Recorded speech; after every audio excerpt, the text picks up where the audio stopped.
soy docente en la Universidad de las Américas en Quito, Ecuador, y estoy haciendo mi doctorado en la Universidad de Barcelona. Hoy día he venido a hablarles de lo que es mi tema de investigación, que es factores cognitivos y síntomas de depresión, un estudio con mujeres con fibromialgia antes de recibir terapia. ¿Ok? Para esto,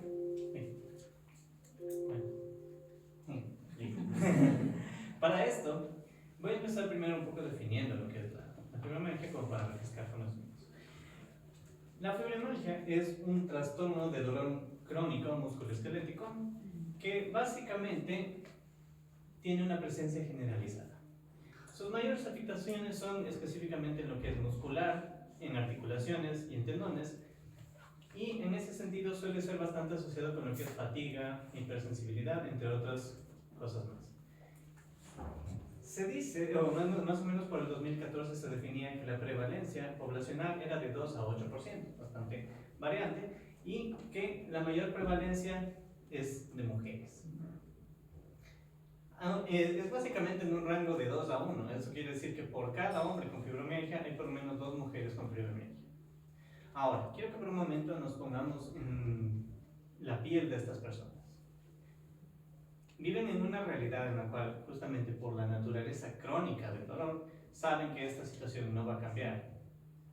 Es dolor que aparece en su vida y al cual van a tener que adaptarse en varios aspectos de su vida. Van a tener que cambiar su ritmo laboral, su ritmo de vida en general va a alterarse, entre muchas otras cosas más, y esto muchas veces va a ocasionar que las personas vayan desarrollando ciertas emociones de sentimientos negativos, sobre todo mediante lo que es justamente cómo van comparándose con el resto del mundo, que no tiene que lidiar con este mismo problema. Y en ese sentido, no es de sorprenderse que una de las comorbilidades más comunes de la fibromialgia es la depresión. Se dice que de 52 a 63% de casos de fibromialgia vienen acompañados con depresión. Y esto complica mucho las cosas a nivel de síntomas y de tratamiento, justamente por su naturaleza de comorbilidad. Mientras estas dos aparecen de manera simultánea, básicamente se van empeorando la una a la otra. ¿Ok? Ahora, se han hecho muchos estudios sobre lo que es el dolor crónico y sobre lo que es cómo trabajar la depresión en el dolor crónico. Se ha hecho bastante de lo que es teoría cognitivo-conductual en población adulta, en población infantil, adolescente, y además de eso, en algunos casos, sobre algunos factores específicos, como por ejemplo la disminución del insomnio. Sin embargo, quiero que se fijen que la mayoría de los estudios suelen enfocarse en una relación unidireccional de lo que es la terapia y la disminución de síntomas. Cuando en la vida actual nosotros ya no podemos ser tan reduccionistas. Hay muchos otros factores que pueden contribuir al cambio en terapia, hay muchos factores que pueden contribuir a la disminución de síntomas, y en ese sentido, varios de estos factores todavía faltan ser analizados. Han habido estudios que intentan analizar estos factores, pero todavía falta más.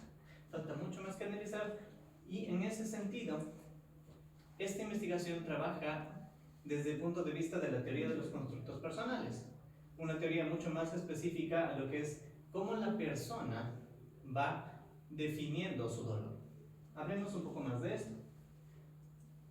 La teoría de los constructos personales es básicamente una teoría elaborada por Kelly en 1955, en la cual su idea era que más que nosotros ponerle una etiqueta, más que nosotros intentar hablarlo como un idioma técnico, la persona es el único experto en su propio malestar, el que le pone sus nombres, sus entendimientos, entre otras cosas.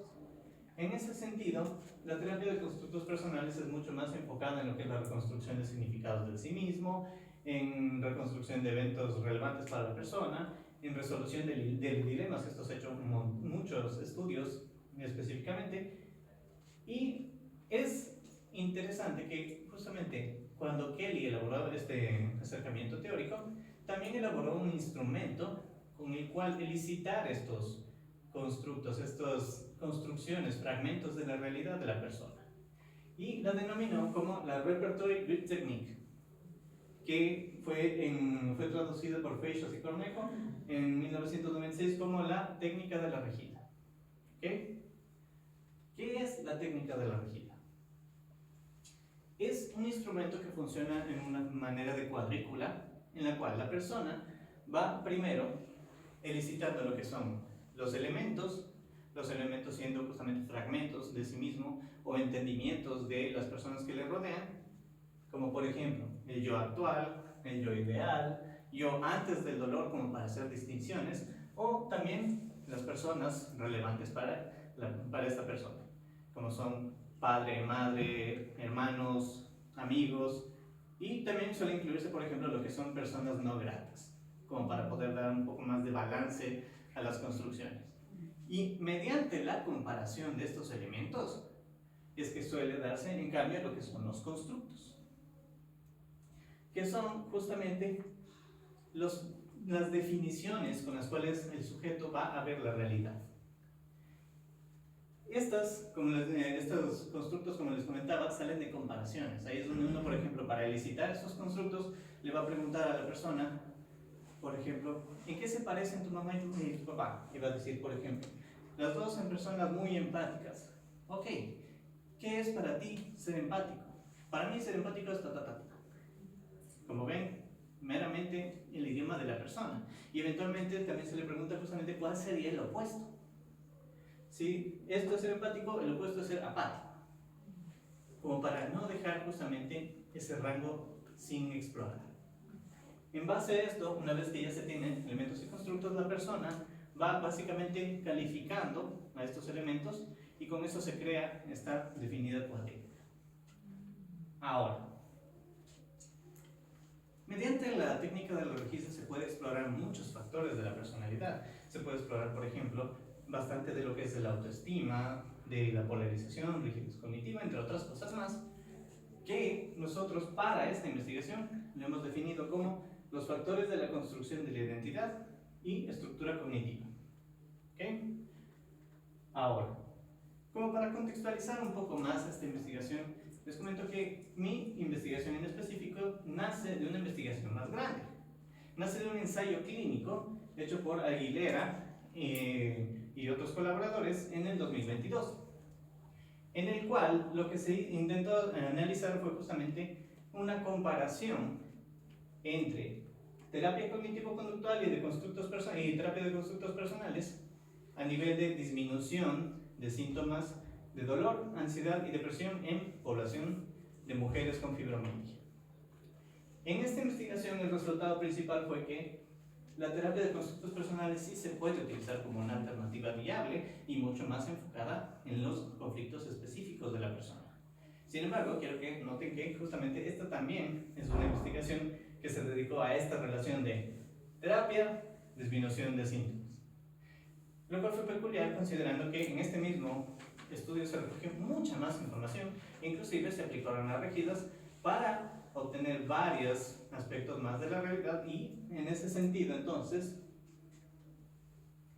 mi objetivo fue el de analizar la relación de los factores de la construcción de la identidad y la estructura cognitiva con síntomas de dolor físico y síntomas emocionales. Los síntomas de dolor físico fueron analizados con una escala que se denomina como escala visual analógica del dolor, también conocida como EVA, y el Fibromyalgia Impact Questionnaire, también conocido como FIQ, como una escala específicamente para ver el nivel de interferencia de la fibromialgia en el dolor. Por otra parte, los síntomas emocionales fueron evaluados mediante la escala de Hospital Anxiety and Depression Scale, también conocida como HADS, y que tiene dos subescalas específicamente para ver sintomatología de ansiedad y de depresión. ¿Okay? Como un poco más de contexto descriptivo, lo que tenemos es que esta fue una investigación cuantitativa y que se trabajó con 106 mujeres con diagnóstico de fibromialgia, con una edad media de 54.7 y un rango de edad de 21 a 70 años.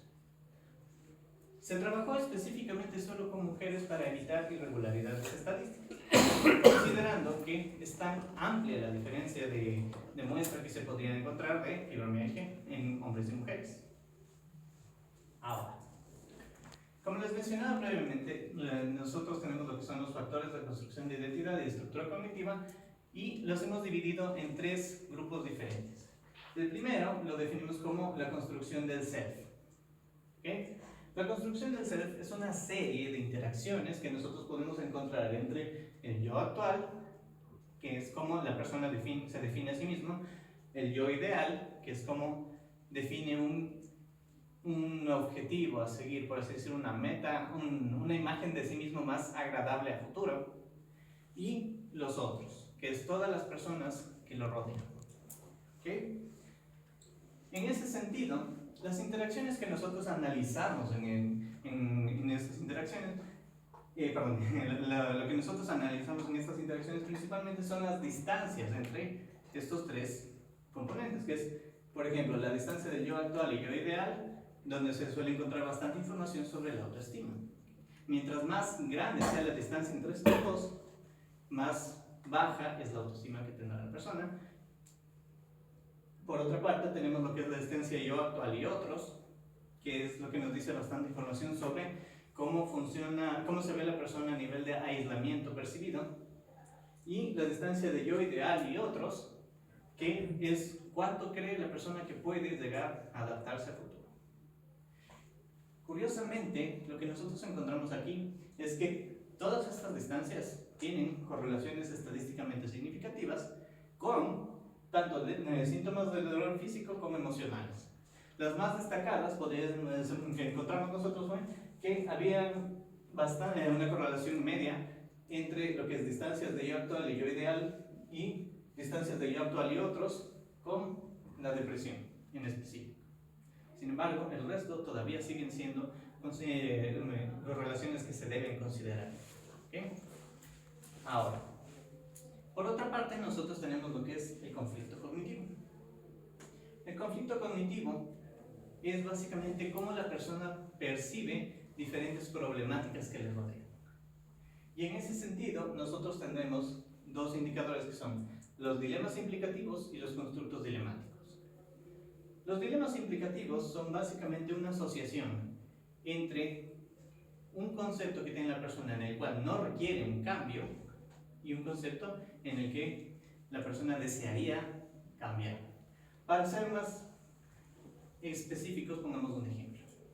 Si una persona llega a terapia, por ejemplo, diciendo: la verdad es que yo tengo una vida muy estresada. Me estreso por todo, siento que el mundo se me va a acabar y yo quisiera ser una persona más relajada. Necesito cambiar esto. Nosotros aplicamos la requisa y nos encontramos con lo siguiente, que simultáneamente la persona se define a sí misma como responsable. Yo considero que soy una persona muy responsable y eso me mantiene muy orgulloso porque es parte de mi ética de trabajo.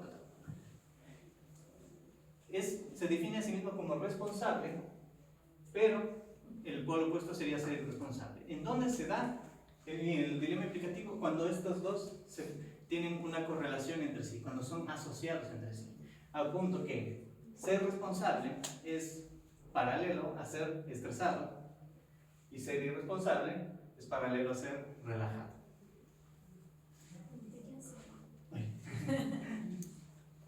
Por otra parte, tenemos lo que es el constructo dilemático, que es una circunstancia en la cual la persona proyecta que su yo ideal no tiene un punto de elección. Los dos polos de un constructo son no deseados. Como por ejemplo, en el un polo define que una persona puede ser o adicto al trabajo o ser vago. Para la persona, esta circunstancia es desagradable o no deseada o no conveniente, por lo tanto no llega a ubicar cuál de las dos preferiría. Al contrario de mis expectativas, resulta que en lo que es conflicto cognitivo, la única asociación estadísticamente significativa y para colmo baja fue de ansiedad con dilemas implicativos. Los constructos dilemáticos no tuvieron ninguna asociación tristemente. ¿Ok? Y por último tenemos el tercer grupo, que es la estructura cognitiva, que es básicamente cómo la persona percibe ciertas circunstancias de su alrededor que se manifiestan mediante lo que es la polarización y el porcentaje de varianza explicado por el primer factor. La polarización es que tanto una persona puede matizar diferentes problemáticas de su vida.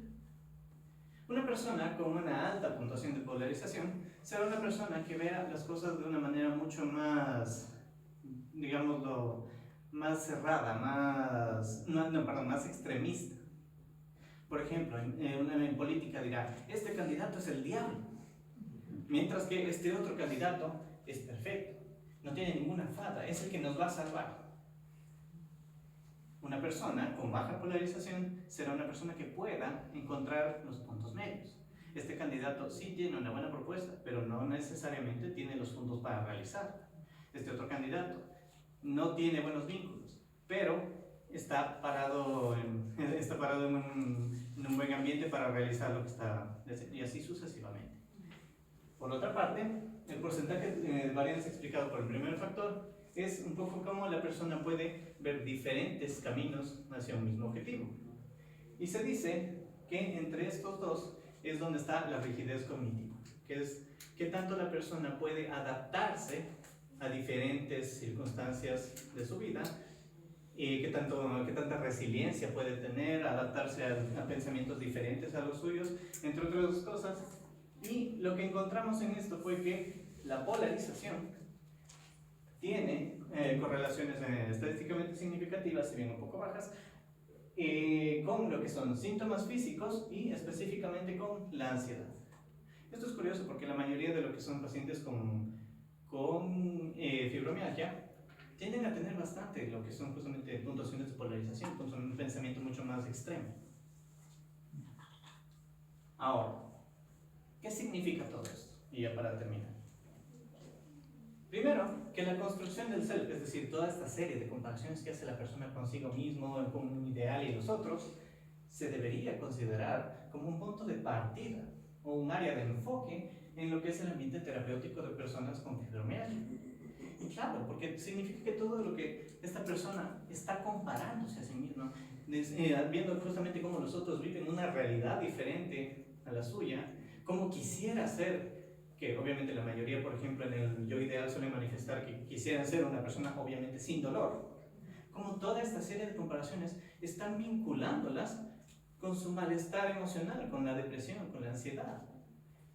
De manera similar, es bueno considerar que la polarización y su relación con síntomas físicos de ansiedad también son un punto a explorar. Como decía previamente, la mayoría de pacientes con fibromialgia tienen pensamientos sumamente extremistas. Se puede justamente trabajar desde este punto como para empezar justamente a ayudarles a mejorar esta situación, a tener una disminución en su malestar. Finalmente, lo que les puedo comentar es que esto todavía es una investigación en progreso. Yo todavía pienso hacer algunos análisis más porque para mi suerte ya tenemos lo que es la recolección de muestra después de la terapia. Por lo tanto, queremos explorar lo que son justamente si estos factores cognitivos tienen una relación con el cambio en terapia y además de eso, si es que se pueden utilizar como predictores del cambio en terapia. Así que les pido que se queden atentos para futuros hallazgos.